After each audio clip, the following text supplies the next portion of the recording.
नमस्कार। मैं सभी जनता को फिर से एक बार यहीं प्रेस क्लब में एक महत्वपूर्ण बात एक साझा करने आया हूं। तो कल हमारे स्टेट के चीफ मिनिस्टर ऑफिस में रीजनल कमेटी के तहत एक महत्वपूर्ण बैठक होने जा रहा है बाउंड्री विषय को लेके। तो इस संदर्भ में आज हम इसको ध्यान में रखते हुए हम लोग प्रेस क्लब में आने का एक योजना बना लिया। तो इसीलिए आप सबका समस्त हम लोग पेश हो रहे हैं। तो सारे जनता को मैं निवेदन है कि एक गुजारिश है कि आप सब कृपया हमारे आवाज को ध्यान से सुने। तो प्यारे दर्शकों, प्यारे व्यूअर्स लोग, मैं ये बात को साबित करना चाहूंगा, रीजनल कमेटी जो एमओयू साइन हुआ है, जो हमें वंचित रखा हुआ है हमारा जमीन को, दुरुपयोग का जमीन को, तो हमें बहुत डिप्राइव हुआ है। इसीलिए हम लोग काफी दिनों से विरोध प्रदर्शन करते आया हुआ है। सुप्रीम कोर्ट तक भी पहुंच गया। कई बार हम लोग चीफ मिनिस्टर से मिले, रीजनल कमेटी से मिले, चेयरमैन से बातचीत हुआ, जो रीजनल कमेटी मेंबर हैं उन सबको भी कितना बार बात को साझा किया, लेकिन सारा का सारा नतीजा अभी तक निकल के आया हुआ है। इसीलिए हम सब दुखी है। इसीलिए प्रेस क्लब में बार बार आने का यही हम लोग का बड़ा संकेत आप सबको देना चाहूंगा। हम लोग नाखुश है इन लोग का जो डिसीजन, जो एमओयू साइन करके रखा हुआ है। तो एक नंबर बात, कल का जो नतीजा परिणाम जो हमारा पक्ष में जब नहीं आएंगे तो हम सब उसका बिल्कुल ही विरोध कर रहा हूं, उसका एक्सेप्ट नहीं करेंगे हम सब। क्योंकि हमारा फेवर में जो हम उन लोग का नतीजा को संतोषजनक प्राप्त नहीं होंगे तो हम लोग जिंदगी भर हमारा जीते जी हम लोग नहीं छोड़ेंगे हम लोग का जो मूवमेंट को। एक नंबर बात। दो नंबर बात, जो असम जो पार्ट है, असम गवर्नमेंट जो हमारा ऊपर जो इंडियन पीपुल को वंचित रख के जो हम लोग ढेर सारे बहुत सदियों से वो जमीन को हम लोग कब्जा करते आया हुआ है, वहां हम लोग का जो जीवन गुजारा करते हैं, फॉरेस्ट रॉ मटेरियल रेवेन्यू जहां पे हम लोग कलेक्शन करके गवर्नमेंट को इतना बड़ा रकम हम लोग इसको डिपॉजिट करते हैं, वो हम लोग का सरकार का एक रेवेन्यू एक जोन है, उस जगह को हम लोग को डिप्राइव कर रहा है। जितना तक हम लोग नॉलेज में प्राप्त हुआ है, तो इस चीज को हम लोग का पक्ष में नहीं होगा तो हम लोग जीते जी हम लोग का जितना लाइफ है हम लोग पूरा त्याग कर देंगे उस जमीन के लिए। यह है एक नंबर बात। दो नंबर बात, इस रीजनल कमेटी अगर आप इस चीज को अगर समाधान आप लोग सही निर्णय नहीं ले पाता है तो हम लोग सुप्रीम कोर्ट में फाइल करके रखा हुआ है, उसी का ऊपर हम लोग निर्भर रखेंगे, उसी का ऊपर हम लोग सुप्रीम कोर्ट का तहत हम लोग इस चीज को बरकरार रखेंगे, लड़ाई उसी का ऊपर रहेंगे। सुप्रीम कोर्ट का ही हम लोग कटकटाते रहेंगे, सुप्रीम कोर्ट का दरवाजा को छोड़ेंगे नहीं, हम लोग का राइट को हम लोग क्लेम करते रहेंगे। तीन नंबर बात, ये जो रीजनल कमेटी जब एमओयू करते समय उससे पहले करने से पहले इन लोग हम लोग का पीपुल का विल्स प्राप्त नहीं हुआ है, उसका बाद हिस्टोरिकल पर्सपेक्टिव उन लोग ने साझा नहीं किया है। उन लोग एक बार 10 मिनट के लिए आया, उसका बाद उन लोग अपना जगह में टेबल में बैठ के हर चीज को निर्णय लेके अपना हिसाब से बना लिया। इसीलिए हम लोग इसको सहमत नहीं है, बिल्कुल हम लोग इसको खारिज कर रहा हूं। तो मेरा यही सारा जनता को अपील है, सारा अरुणाचल का जनता को हम लोग को साथ दे, हम लोग का मूवमेंट को आप लोग कंधे से कंधे मिला के हम लोग का आवाज को आप लोग किसी भी हर हाल में हम लोग को साथ दे। दुर्भाई बस्ती का आवाज को यही आप लोग से गुजारिश है।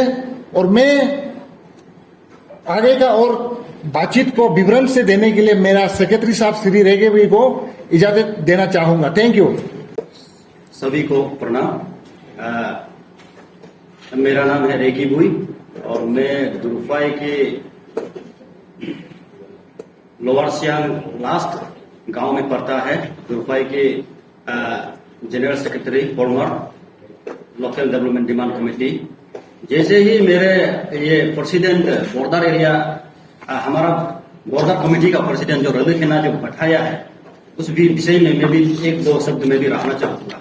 हमारा गवर्नमेंट से अरुणाचल प्रदेश, तो हमारा यहाँ में बार बार आने का वजह भी ये है कि आज मैं बहुत दुख के साथ में आया हूँ।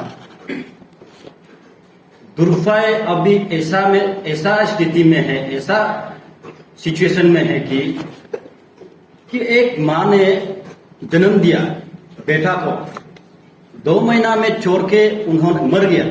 वो क्या स्थिति में है कि अभी वो बच्चा अभी क्या स्थिति में है, क्या करना है, कैसे जिएंगे, ये क्या में है, सब्जेक्ट में है।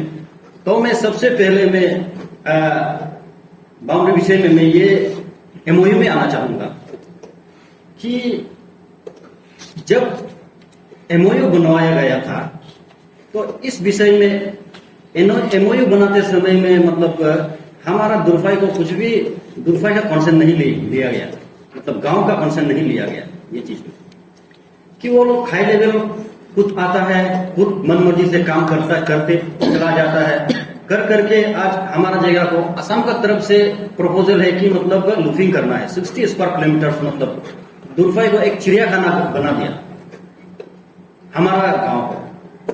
तो ये चीज को हम अभी प्रोटेस्ट कर रहे हैं। तो इसका मैं सबसे पहले मैं हिस्टोरिकल बैकग्राउंड में जाना चाहूंगा। हिस्टोरिकल बैकग्राउंड, इसका हिस्टोरिकल पर्सपेक्टिव ऐसा है कि हम लोग दुर्फाई का तरफ से उस जगह में सिंस टाइम ऑफ इमेमोरियल वहां में हम लोग बैठा हुआ है। असम का तरफ से यही क्लेम है कि उस जगह को उन्होंने एक 1951 में जो बोर्दोलोई है, असम का चीफ मिनिस्टर रहा है, उन्होंने एक सीमा रेखा बना दिया, मैप बना दिया, उसी को वो पेश करता है, क्लेम करता है। तो हमारा दुर्फाई यानी कि हमारा अरुणाचल वासी उसने उस जगह में सिंस टाइम ऑफ इमेमोरियल उस जगह में रहा है। तो एडमिनिस्ट्रेटिव कन्वीनियंस में भी मैं बात करूंगा कि हमने अभी तक मतलब कभी भी असम का कंट्रोल में, एडमिनिस्ट्रेशन कंट्रोल में नहीं रहा इस चीज में कि हम बरसों से अरुणाचल का एडमिनिस्ट्रेटिव कंट्रोल में अंदर में ही है। जो भी गांव पूरा हो या जो भी टैक्स वगैरह जितना एलपीसी हो, जो भी किया है, हम असम गवर्नमेंट से परमिशन नहीं लेता है। अरुणाचल में वोटिंग राइट भी सब कुछ सिटीजन राइट हमारा अरुणाचल को हम दिया जाता है। इसलिए मैं एमओयू में भी मैं बेस करके बात कर रहा हूं कि इसमें एमओयू में भी क्लियर कट लिखा हुआ है कि हिस्टोरिकल पर्सपेक्टिव, एडमिनिस्ट्रेटिव कन्वीनियंस और कॉन्टिग्यूटी की बात करेंगे तो हम अरुणाचल में कंटिन्यू कर रहा है। और पीपल विल्स के को भी इसमें मांगा गया है। पीपल विल्स में भी ऐसा है कि पब्लिक कहाँ में चाहता है, पब्लिक तो हम तो क्लियर पिक्चर्स है, हम लोग अरुणाचल में ही हमको जन्म हुआ है, we are born in Arunachal, तो हम कैसे असम में अभी मानेंगे।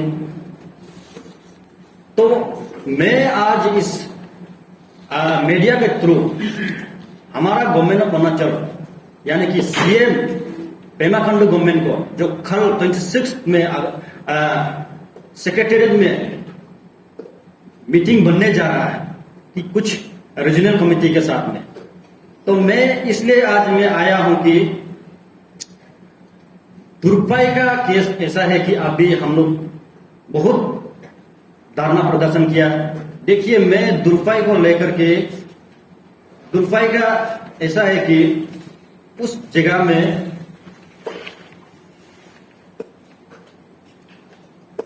पूर्ण कागज में मैं एविडेंस, नंबर ऑफ एविडेंस में मैं सबसे पहले मैं आना चाहूंगा।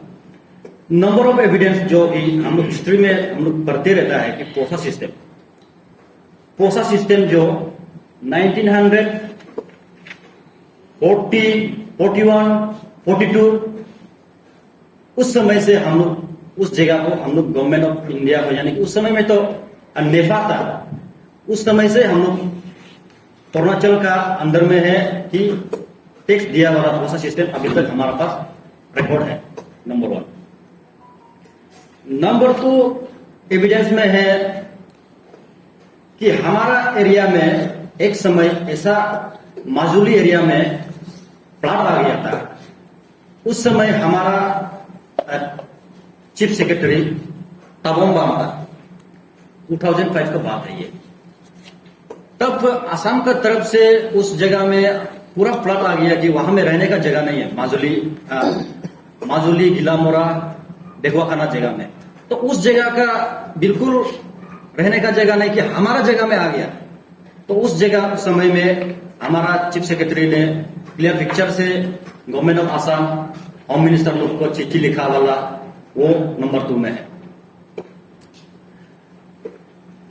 तो नंबर 3 में हमारा फिर से मिसिंग ऑटोनोमस काउंसिल, यानी कि आप लोग को सभी को पता है मिसिंग यानी कि हम लोग मिरी कहा जाता है उनको। तो वो 2005-6 में हमारा एरिया को राइट फ्रॉम सिलोनी, यानी कि सिलोनी हमारा डोलोक बांगो का सबसे फर्स्ट विलेज है और उसका बाद में हमारा दुर्फाई लास्ट विलेज है। तो सिलोनी से लेकर के दुर्फाई तक उस जगह को रॉन्गली से मिस क्या से उस जगह को मिसिंग एरिया बनाया था। तो उसको हमारा गवर्नमेंट ऑफ अरुणाचल प्रदेश असम का चीफ सेक्रेटरी को लिखा वाला कि दुर्फा एरिया यानी कि कांकू सर्कल से 14-15 गांव असम में कर दिया गया, इसको आप लोग फिर से एक्सक्लूडेड कर दीजिए, गलती से इंक्लूड कर दिया गया। ये सब डॉक्यूमेंट है हमारे पास में। इसलिए मैं हमारा दुर्फाई का तरफ से कि मिनिस्टर ऑफ होम अफेयर्स में भी हमने ये बात को ले गया 17 अक्टूबर 2023 को दिल्ली में। फिर से उसी दिन में मैं हमारा दुर्फाई का तरफ से union minister art and sciences Rijiju साहब को मिला। उससे पहले लॉर्ड सियान डीसी के ऑफिस के सामने में ऑफिस में धरना किया। तो हमारा आज का ये है कि कहना ये है कि अगर गवर्नमेंट सही ढंग से बाउंड्री नहीं बनाएंगे तो हम लोग मानेंगे नहीं। जितना जो भी हमको करना है, जो डेमोक्रेटिक वेब मूवमेंट पब्लिक का पास रहता है, उसको हम लोग जरूर कंटिन्यू करेंगे। चाहे तो मरेंगे तो मरेंगे, तो जिएंगे तो जिएंगे, अपना जमीन को 1 इंच भी नहीं छोड़ेंगे। इसलिए मैं फिर से मैं गवर्नमेंट ऑफ अरुणाचल प्रदेश पेमा खांडू सरकार को मैं रिक्वेस्ट करता हूं कि बाउंड्री विषय में मजाक मत लीजिए। इसमें अगर मजाक लेगा बहुत खून खराबी होगा। हम लोग तो छोड़ेगा नहीं है, 1 इंच भी हम लोग छोड़ेगा नहीं है, क्योंकि हमारा जगह में ऐसा है कि पहाड़ एरिया को अभी हम लोग को असम को देने के लिए ये प्रेशर दे रहा है। हम लोग कभी भी पहाड़ को हम लोग नहीं दे सकेंगे। पहाड़ भी एक पहाड़ भी नहीं है, 15-16 पहाड़ है। रिसेंटली हमारा GWS गलो वेलफेयर सोसाइटी ने विजिट किया, उन्होंने भी अच्छा से देख लिया कि किस तरह है, कैसा है। चीज को हम लोग जानते हुए ये चीज को कभी भी हम लोग असम को नहीं दे सकेगा। तो इसी में मैं अपना बात को मैं समाप्त करना चाहूंगा। फिर से मैं दोबारा रिक्वेस्ट करता हूं कि कल का मीटिंग में जरूर हमारा दुर्फाई को डिफरेक्ट नहीं कीजिएगा। यही मेरा बात था। Thank you.